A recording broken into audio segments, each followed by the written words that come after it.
welcome back to the Stanley Street Social Podcast, Macey Stewart. It's been a long time.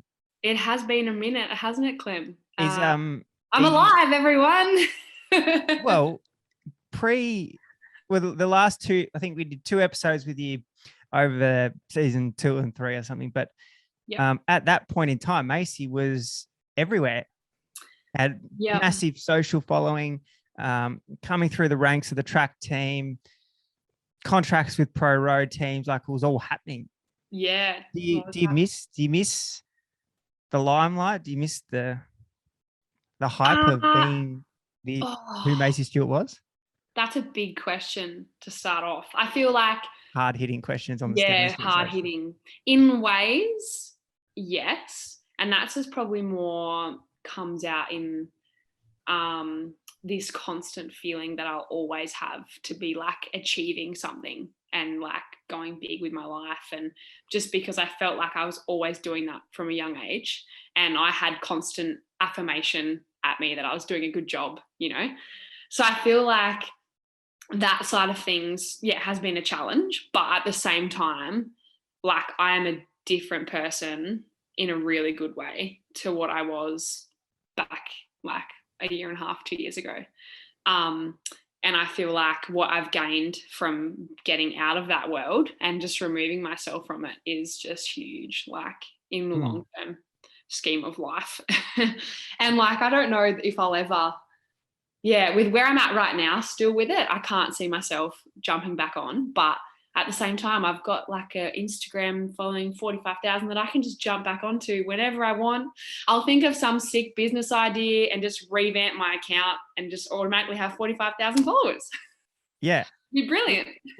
That's what I mean. Like that's a significant amount of distribution power that you had. And like you're more or less off the grid. Yeah. Yep. So I deleted everything.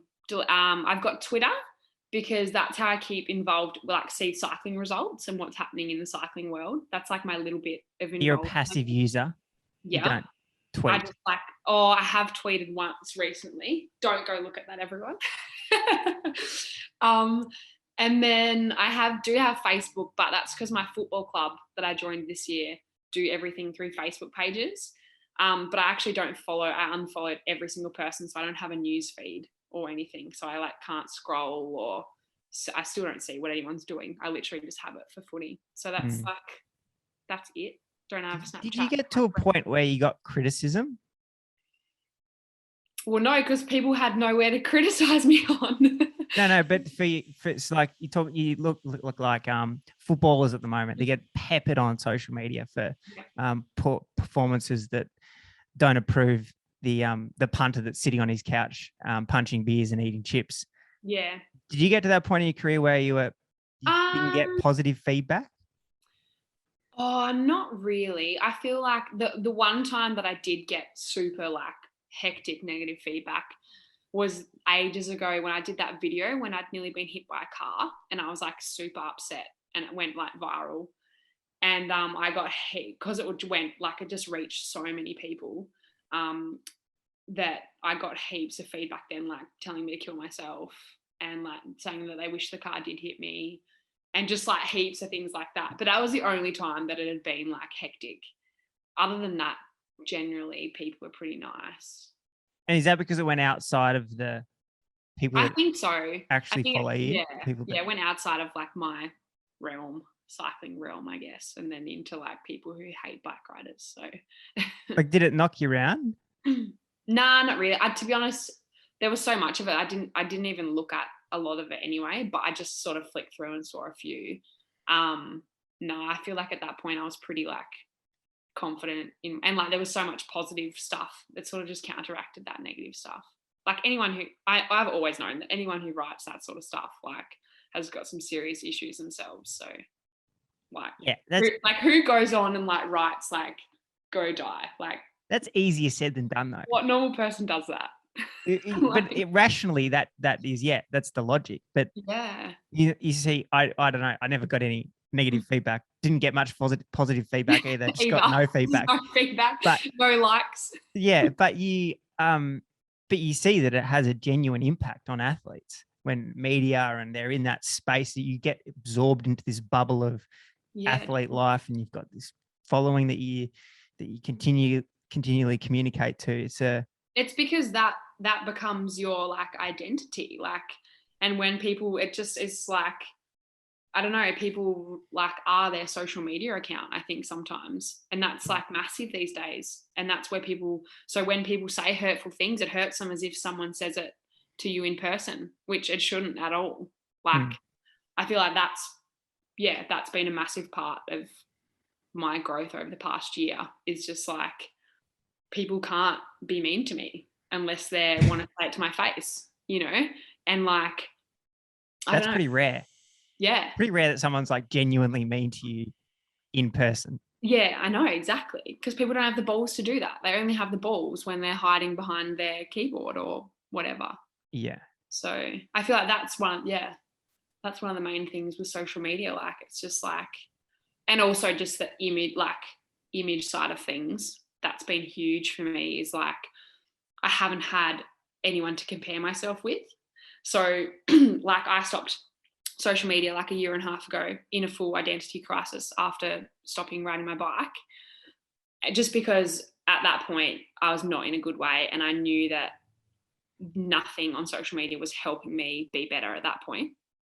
And like, I've had nothing to compare myself to, so I've actually like started to actually like who I am as a person, and slowly feel like better about my body and what I look like. And because I'm not seeing the pictures of ridiculous, like, people who have starved themselves and got a fake tan and have, you know. Yeah. Like, do you like, would you do it? So you actively built a following and you're very successful at it. Like, would you do that again? Or if you could swing back, you're an athlete again, would you go hard at social? The thing is, I want to get out I want to show how bad social media is to people. Cause like, I just feel like, in a way, I just feel like there are so many positive things. And like, I see, especially for businesses and stuff, I see like the positive side of it, definitely. And like, there are some people on there that are truly inspirational, and they do make people inspired. But I just see like, I feel like there's so much more of a negative impact, like in mental health issues and, you know, anxiety and depression and eating disorders, and like the negative impact is massive. And like, you can see that by like the young people who are seeing psychologists now at like 11. Like, it's crazy. I just feel like, so I'd want to go onto it to show how bad it is, but then I'm being a part of it. So I have thought about that. I have thought about coming back and being like, doing it in a way that like grabs people's attention and just makes them like look up from their phone. But I just feel like then I'm there and I'm a part of it. So how am I like sticking to what I believe in, you know? Yeah. I have a weird relationship with social media. I love it because it gives you the power to, you couldn't distribute this podcast or get any awareness of it without it. Yeah.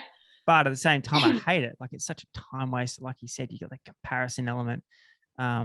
Everyone's just showing their best self, which is so far from what is actually happening. You said before you were in a dark place. What happened? Oh, look. Well, so I'd sort of, when I found out that I wasn't going to the Olympics, it was like I tried to switch straight onto like my road prep. I think I was doing Tour Down Under and like road nationals and stuff. Were you like, I'm going to make the Olympics? Like, you were thinking there's no real... I'd slowly... Look, so I was like improving, right? And I didn't stop improving at all. Like, those months come in, I was doing the best like watt bike ever. It's the best. I was constantly improving. And I remember Matt Gilmore saying something about, did you get dropped and then brought back in? Like, you were out of the system?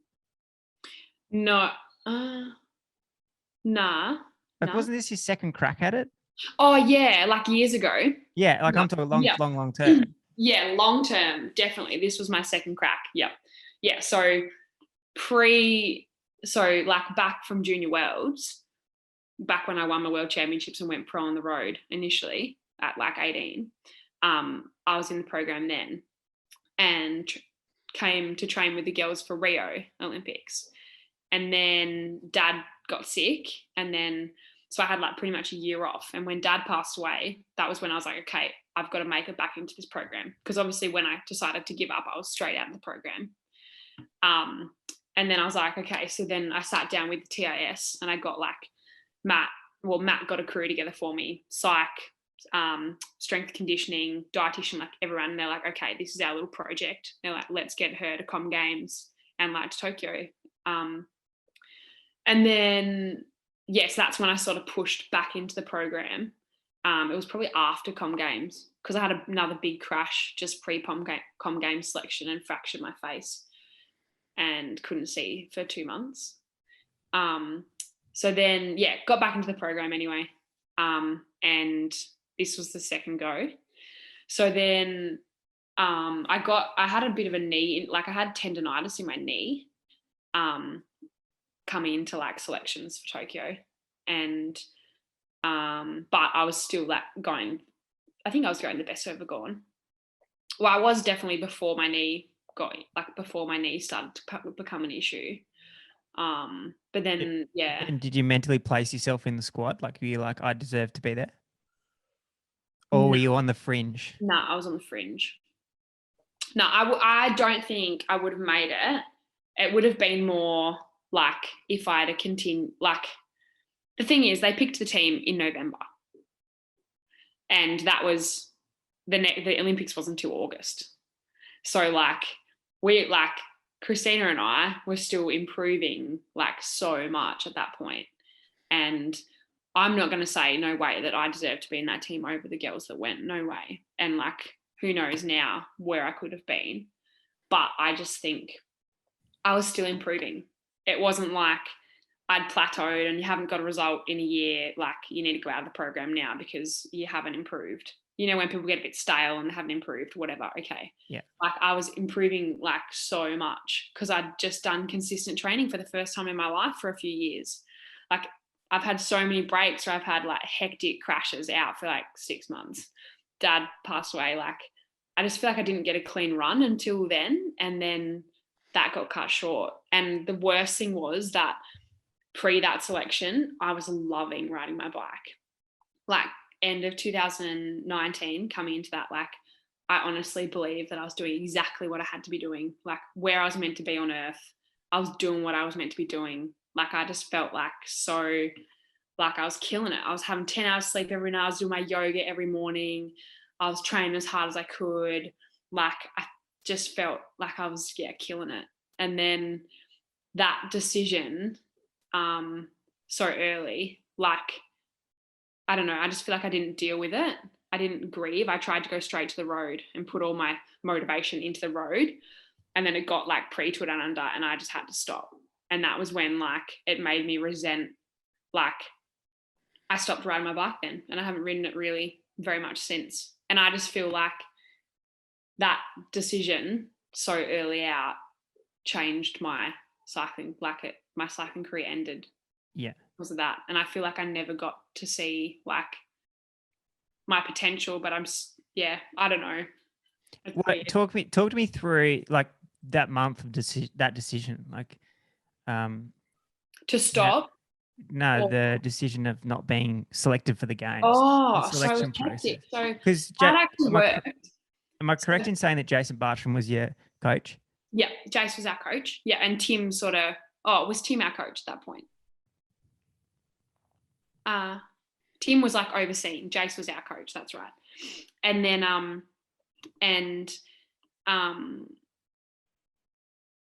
so it was 7 of us training, right? And then Maeve hadn't pushed up into the squad yet, and we're all training, like aiming for Brizzy World Cup, which is in December.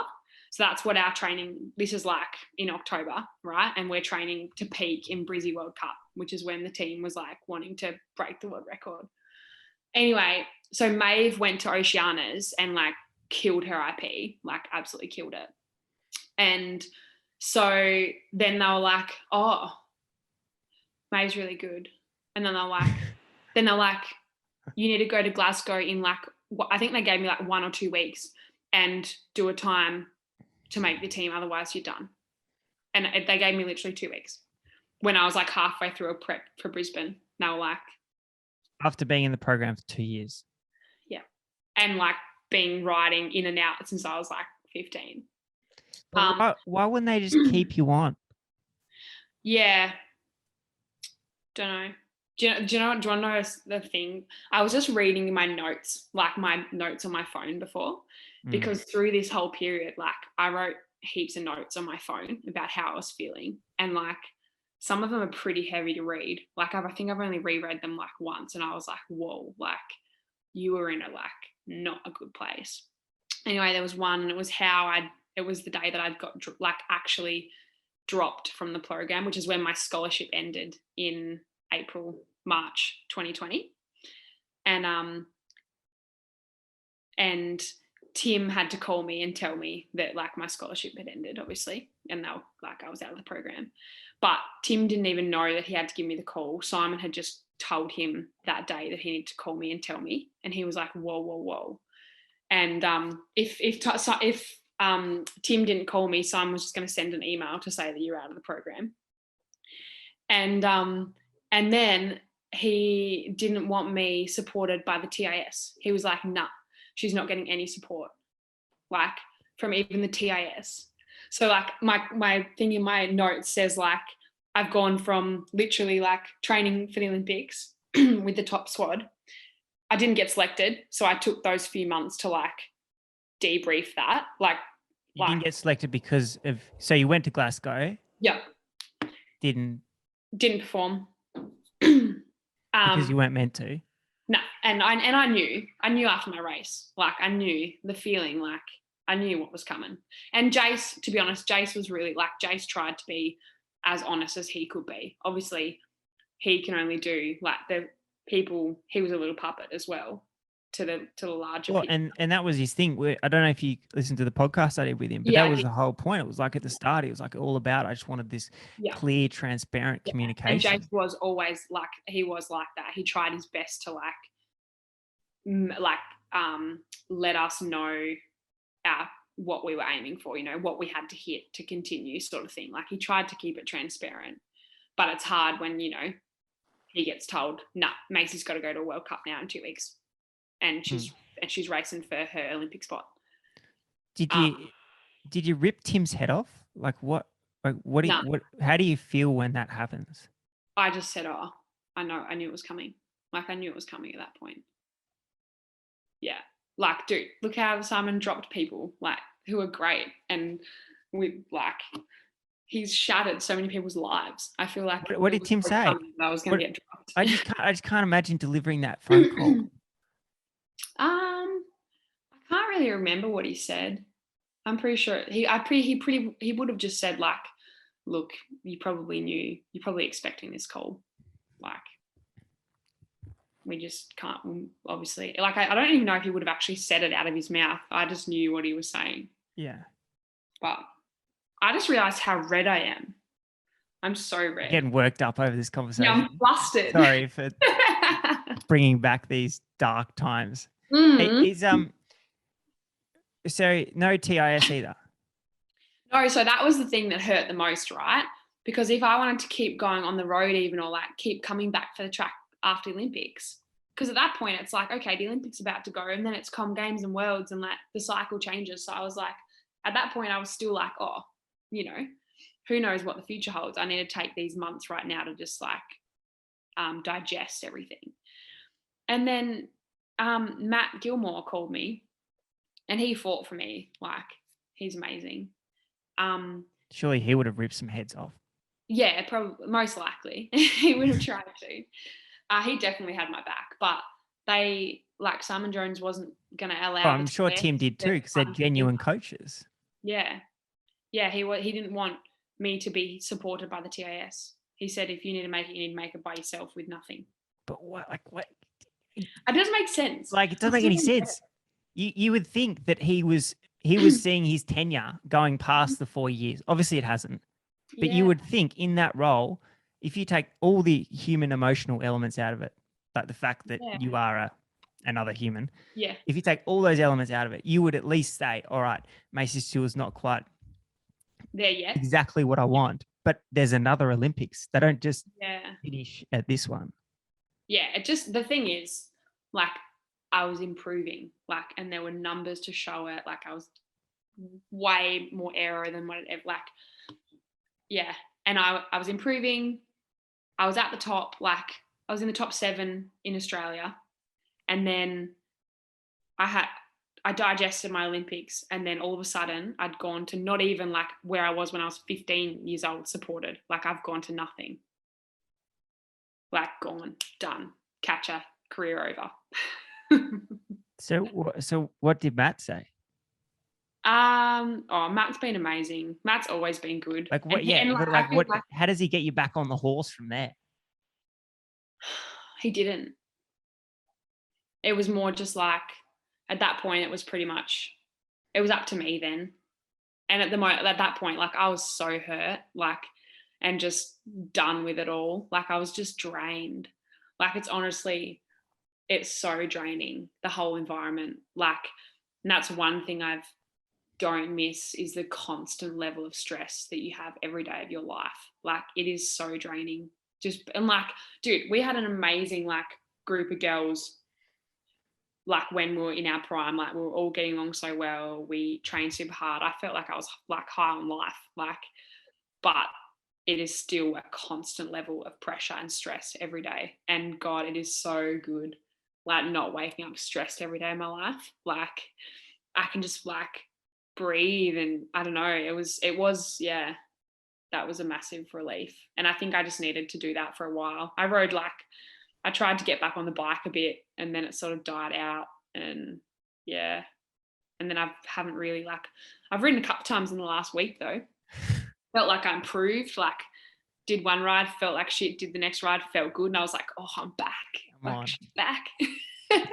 So what happened talk to me, what happened when the roads thing started? Like, were you just riding a wave of anger?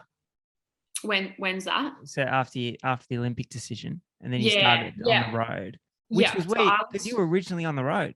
You were a road pro.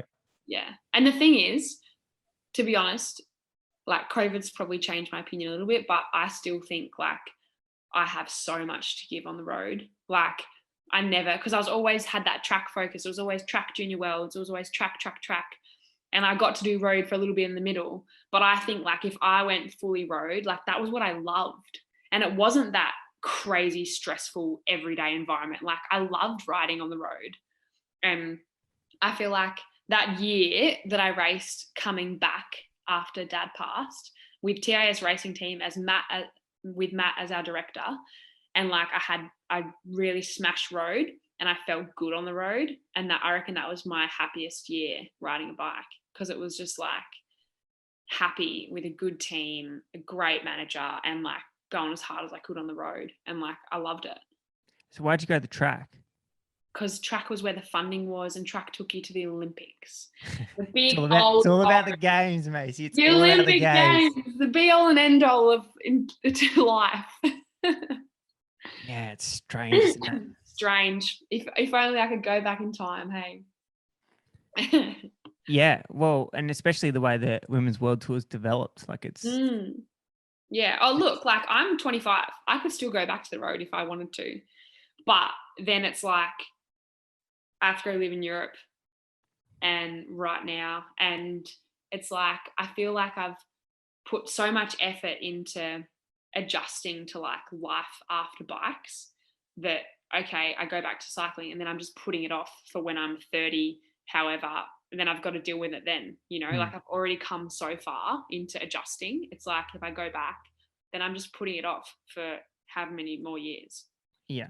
And then when I'm 32, I have to have a midlife crisis, not own anything, probably don't have a boyfriend anymore. Like, I don't know if I'm willing to sacrifice that. Yeah. And the Women's World Tour's come a long way, but it's not paying you $1 million checks. Yeah, exactly. Yeah. Yeah.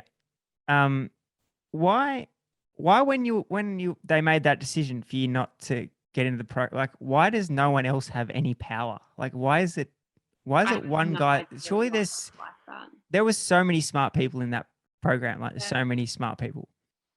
Why is it just that one decision maker? Know.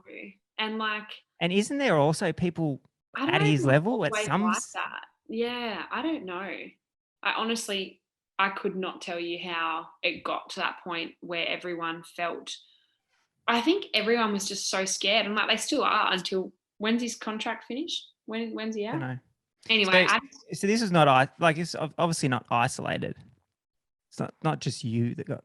Oh no. There's so many people in my position, and there's so many people still involved in Cycling Australia that haven't been able to speak out because obviously their jobs and their whatever's at stake. Like, they're just like trying to be smart about it. But ultimately, like, everyone knows what that person has done to Cycling Australia and just so many people's lives. Yeah. And thank God he's gone. And that's where it becomes real. So a couple of weeks ago, the news came out, the horrific, like the worst possible news, the horrific example, which puts the importance of the Olympics, like, it doesn't even put it on the map, when a New Zealand track cyclist took a life. Yeah. Out of the NZ track program. Yeah. It was crazy. Like, do you understand? Like, do you think you have an understanding of why? Definitely. Like, because I like that. Yeah, it did rock me. Like, I knew Liv. Obviously, I wasn't like really close friends with Liv, but I would like always chat with her when I ran into her events, and she was always so bubbly and happy and quite a similar person to me, I would say. I would hope that people would think I was like that too. And I think the thing that hit home the most was that could have been me. Like, I rewind to 2 years ago, and like, if certain people hadn't come into my life, like if my partner Todd hadn't not met him when I did, or had the mum that I have, like, I don't know that I would be here either, to be honest. And like, that's the thing. That's what hit home, is that could have been me. And like, I was lucky, and I just thought, I just feel like I'm a lucky one, you know, like, and I just wish that Liv, you know, I just wish that someone came into Liv's life, or I don't know. I just feel like I've always believed that everything happens for a reason, but that I'm like, yeah, I don't know. Because you're not just not going to the Olympics. You're like, you're spat out. Yeah. The entire structure of your life is gone. Yeah. And I just don't think people like I wrote in my notes, like, I don't know if I've already said that, but there was one in there about like when I didn't make the team. I used to write like to get my thoughts down, and it was literally like, I should read a little bit of it. Get it out. I'm gonna get it out. Give us the transcript. I'll just read the start of it. Hang on. The Olympics. I wanted to make it so much I could bring myself to tears thinking about it. It became the thing I'd fall asleep thinking about, and the first thing in my mind when I opened my eyes in the morning. And then it goes into really negative stuff because I hadn't made it, and it gets really deep. But it's like, it was honestly, it's everything.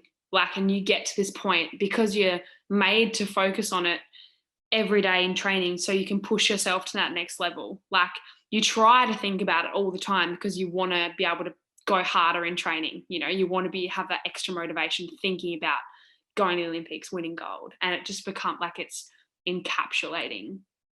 And I just feel like, for me, it took someone totally out of cycling to see me for who I am as a person, and not even know me as a cyclist, and love me for the person I am, for me not to get where Liv got. But I feel like I totally understand how she felt. Yeah. It becomes absolutely everything. Well, you lose your identity faster in track cycling.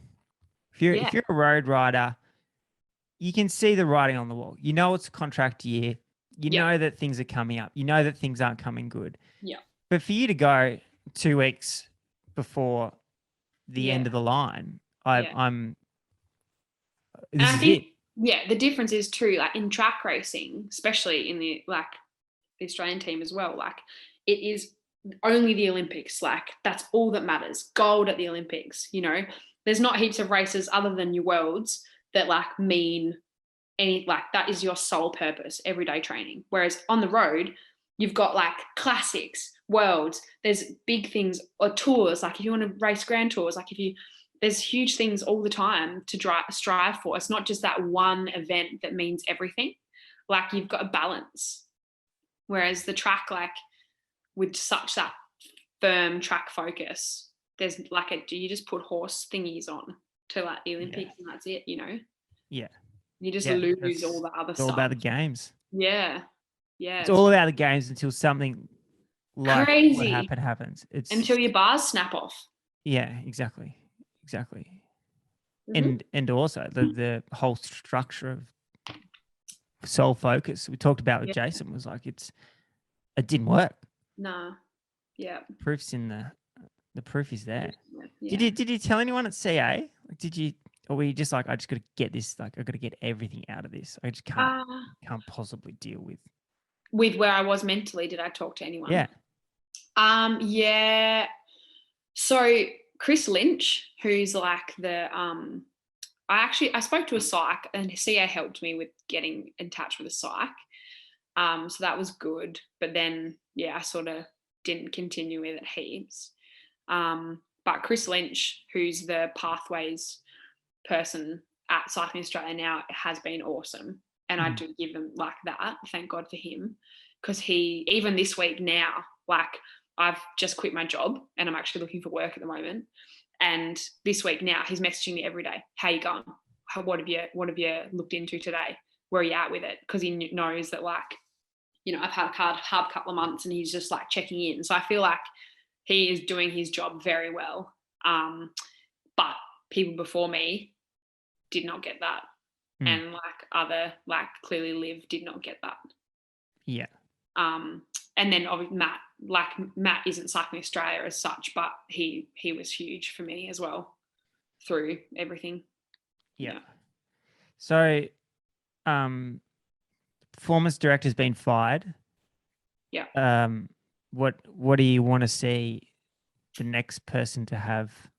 What needs to change? Because obviously, I assume you agree that things need to change. You can't possibly go on with that. Yeah, definitely. Look, I don't think I know the answer, but as an athlete, what environment Aitken did recently? Someone sent it to me so it pretty much broke down where Cycling Australia missed the mark pretty much and what it needs. And I think he was pretty spot on. It's like pretty much now it starts at like grassroots and support. And that's an example of that is me getting dropped and not even getting TAS funding, like being fully dropped. Like I couldn't even go back to home base. So I think just injecting more into our state institutes and like club level and more racing, and just make it like a culture within Australia. Like people still like cycling still is very small in regards to others compared to other sports. It's because like we have no racing. Like there should be racing on heaps more and like just more funding into that local side of things. And that's when look at like, why do you think Holland have such incredible bike races? Because they're riding bikes from when they're little and they're around racing culture and they're, you know, I feel like that's like it has to start at the bottom to then brew into building champion athletes, you know. I feel like you can't just whip up a bloody Katie Archibald from, you know, 2 track races a year and whatever. Well, but also it seems like I actually did read Brett Aitken's post. It was exceptional. I thought it was a spot on. I think the thing that hit the nail on the head was from a performance perspective, we're all about Brisbane. It's like, about the Olympics in Brisbane. But we've just burnt out everyone that would have ridden at Brisbane. Yeah. Because you, for example, got cut. Well, now there's no one left. Yeah. You've got the team. Yeah. Which is it's quite an old team. Both the men's and women's tracks. We're talking TP. And even the cultures in those teams, like, I just don't think it's, it's going to win Olympic gold medals. Why not? To be honest. I don't know. I just feel like some people have been in the team too long, and it's just like needs some fresh faces. It needs young people, where are they going to be? Because the institutes haven't had support. So like, it's going to be interesting to see where they pull people from. Yeah. Like, yeah. So Brett's post like encapsulated the big picture of like everything. Yeah. What about from just like a pure performance perspective? So you've made the track squad, whatever that looks like next year. Yeah. Like what do you need in that from an athlete's perspective to thrive? You talk about new faces. You talk about like how do you make that work? How do you build that powerful in-house competition that isn't overpowering and just creates this toxic culture? Like how do you get that right? I think it's just changing the mentality. Like for the last 4 years, like every single you have inductions and you have like meetings coming to the Olympics, like a year out, 6 months out, all these things.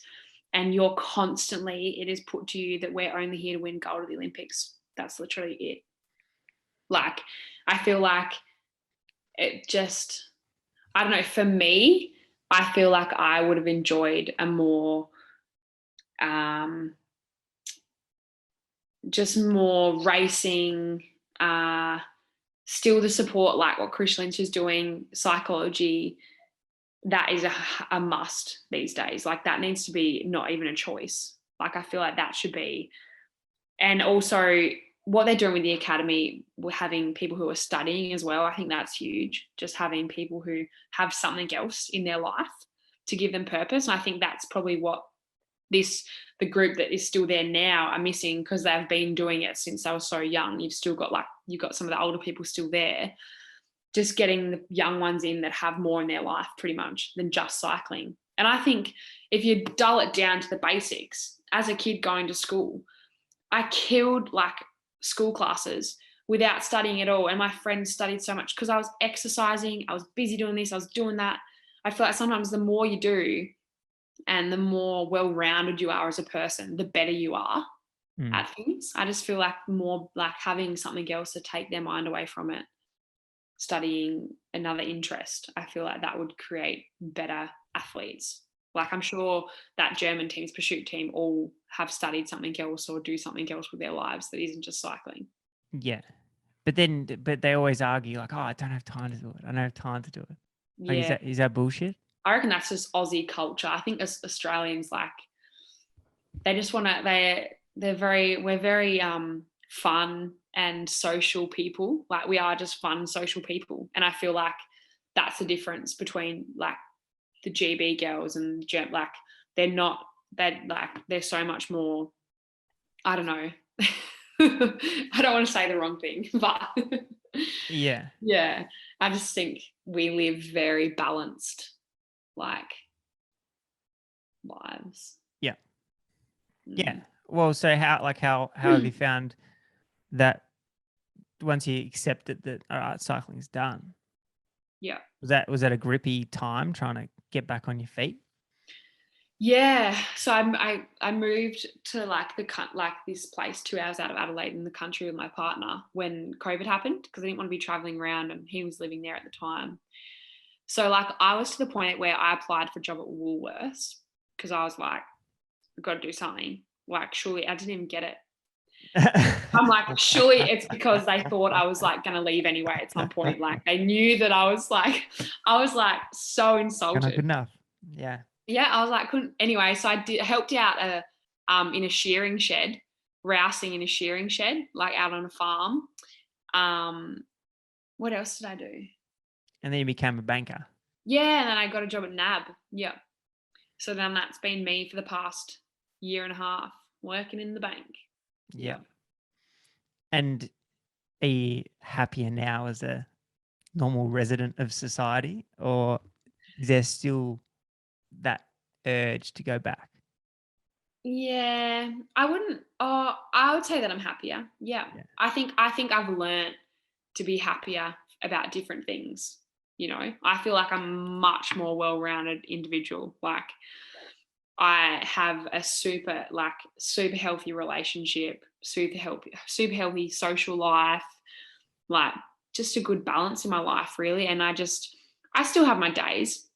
For sure, I have my days where I have a full breakdown because I'm not doing something epic, or, you know, I'm going to be nothing and I'm never going to be happy with myself. And like, I honestly have breakdowns where I'm like, I'm never going to be enough for my own expectations.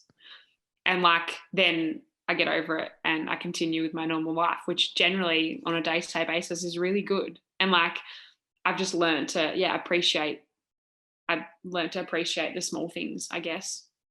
And I look forward to, you know, like owning a dog one day.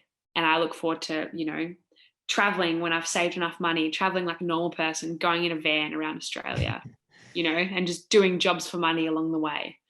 And like, I look forward to having babies one day, like normal person things. It's not like I look forward to winning 17 Olympic gold medals. It's like, but who knows? You never know what's around the corner, and that could change. Something could pop up in my life, and I could be back on your screens and in your feeds doing something epic. Like, who knows? Honestly, who knows these days? Could be enough. It's very good to hear, Macey, and thank you very much for sharing your story. Yeah, no worries, Clem. Good to be back. It's good to be back. Thanks, Mace.